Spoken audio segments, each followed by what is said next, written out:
and it's not tight enough to go down in these barrels on this little end. I've actually got to change and go to 3/4 inch.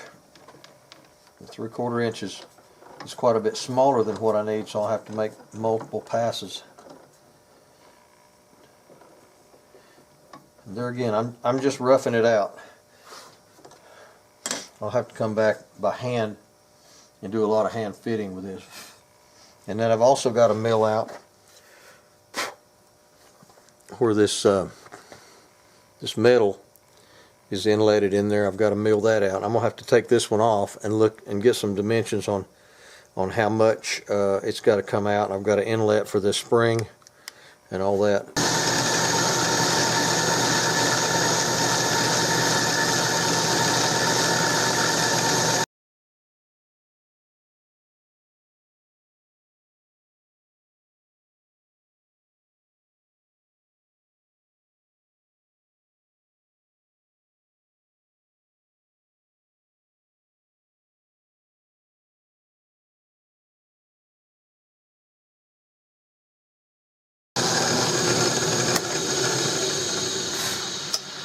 This dude is a nightmare. That thing has got more cuts than Carter's got liver pills. Somebody's glued it back together once already. It's got glue down inside of it. That's where the cracks were, right in here. But it is what it is. It's not an easy piece to mill. Makes my blood boil. Alright, I've removed this metal. There is a escutcheon, and then there's some moving pieces inside here. I have to inlet for this spring to collapse all the way down in there, and this release button punches all the way through right there. So I'm going to start with that and mill out a place that goes all the way out the bottom.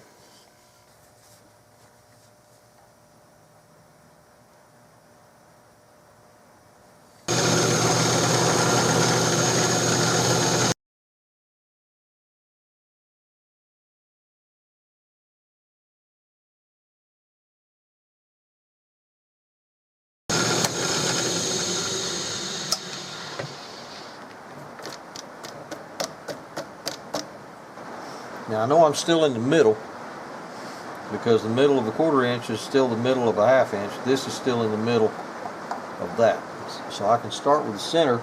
I've got my marks for the this metal piece. I've got my marks where this little shoulder bumps out right here, and I've got the width of this and the length of that radius on the end. Got all that marked out. I want to go ahead and take that since I'm here.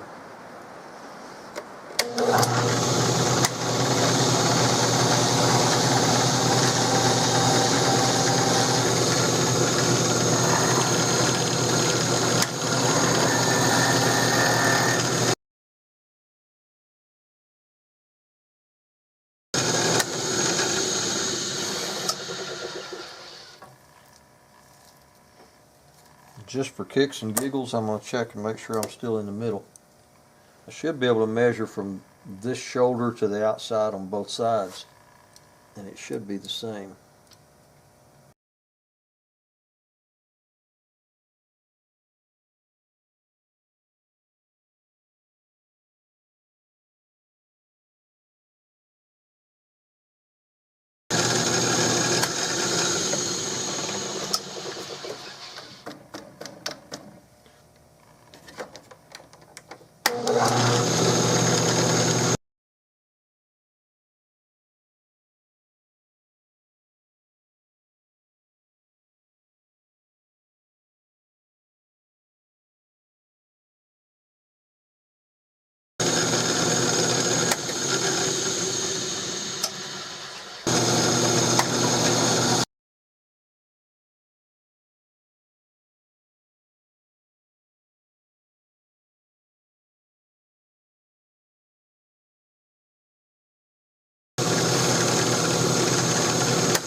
little half circle. It goes in that little, well, come on, light. See that little divot? It goes in there. It's exactly 1/8 of an inch from the top of that bump down to this flat. It looks really cool to put that thing in there like that, drop it in, and it grips that little bump. It's a pain to make. What possessed them to do that? They must have been hanging around John Browning too long. He liked little things like that. They look good. But anyway, it's exactly 1/8 of an inch, which is 0.125. So I'm going to have to remove 125 off this whole base except for just that little bead across there, and I'll fit it. I'll fit it by hand after I get it close. 0.126. Oh no.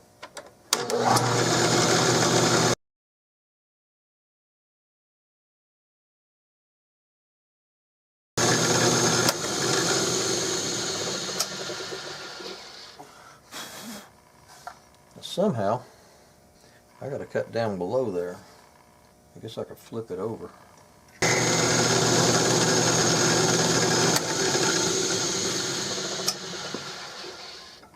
I believe go home for the night, because there's some things you don't do when you're really tired. Good night, Gracie. Morning, darling. Good morning, dear.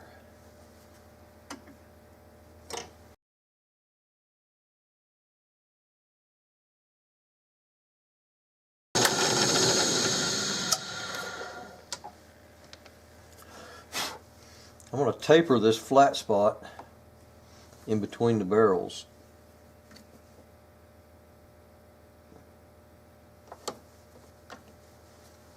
And bring it lower on the back end of it.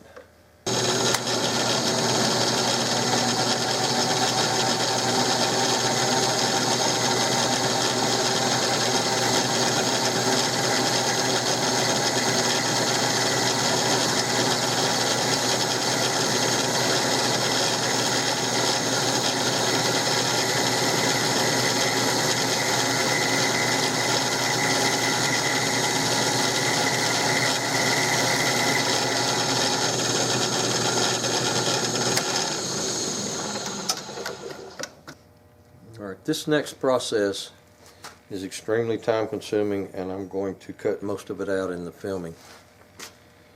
But this is about one of the finickiest things to try to fit to a gun, because you're fitting things that go back, down, snap in place, and everything has to fit just like a rock in a cow patty. Just so like I said, most of this I'm going to edit out of here, but I've got this thing machined down to where you can push it on there and it'll just stay there, because it's that snug right now.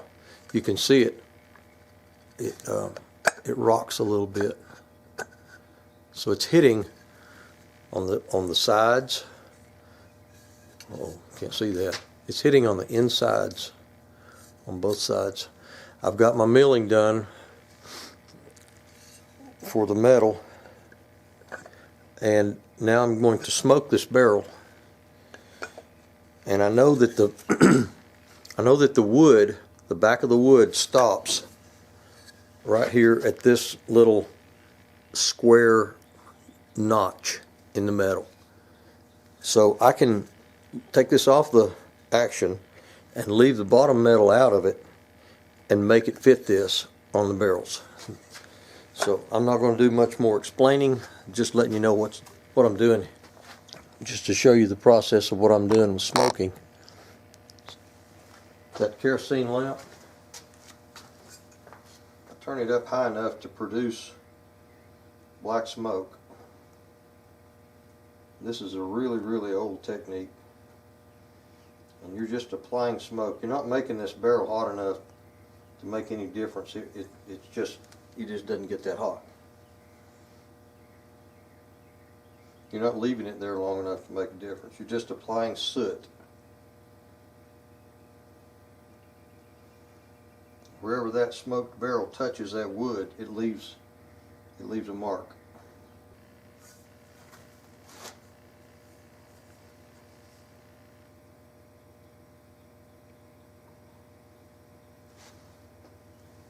You put it in, you don't want to put it in and move it around. You just want to set it in place and touch it.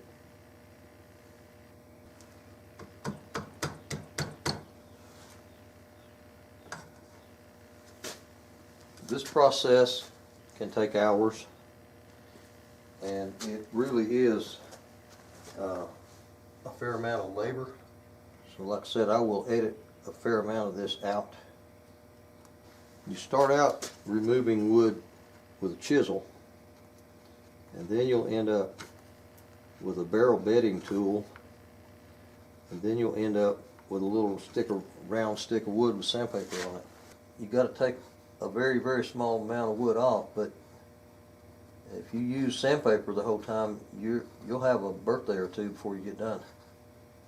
If you want to know where you're hitting, you don't have to just look at the wood. You can look at the barrel, and you can see where that soot is scraped off, and you know where to look on the wood, because wherever it touches that soot, it'll rub it off.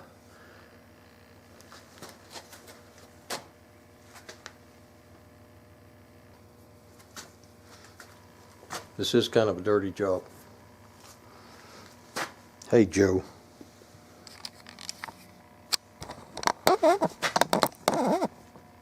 Say hi, Joe. Joe. Hey. Joe. Say good morning. That's Joe. I've made a little mark in this soot to tell me where I rubbed that off in a straight line there. That tells me where this notch is, so I can line it up without wiggling it around. When you wiggle it, you put a mark in the wrong place. You get the wrong information.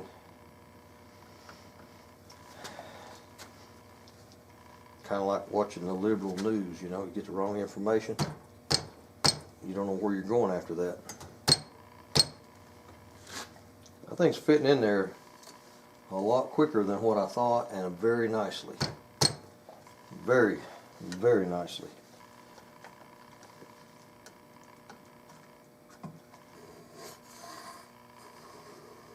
I have a dentist friend that was over here one day when I was doing this with the smoke. He said, that's a whole lot like the articulating paper that they use. That blue paper that you put in there and tell you to grind around on it. He said the smoke is probably cheaper though, but he didn't figure his patients would tolerate having their mouth smoked or the heat coming up around their nose.